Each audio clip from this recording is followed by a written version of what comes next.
Magandang hapon. So ito po yung dahil wala tayong malaking space ito para pagtaniman pa ng ibang gulay. So ito ang ginawa ko.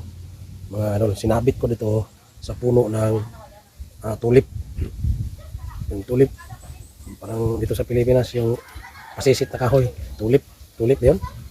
Oh, sinabit ko dito yung bakanting kasi yung pinaglumaan na bote o plastic ng tubig ito at tinanim ko dito mga loads ay yung talong yung pinapaliktad yung makikita nyo ito pa isa yan at ito pa yung isa tatlo lang po sila mga loads so pinapaliktad na tanim dito sa ibaba yung butas at pinasok natin yung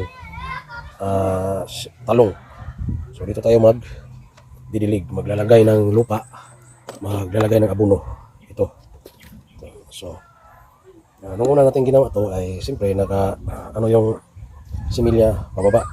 So pagkalipas ng isang araw, bumaliktad na siya. Ganun. Makita niyo yung puno niya. Pakurba na, mataas. So yun muna ang ating ginagawa dahil wala tayong sapat na space. Tapos ito po ay subok lang. Kung lalaki ba ang talong at mamumunga ba sa pamamagitan ng paraan sa pagtatanim dito. Yan mga idol.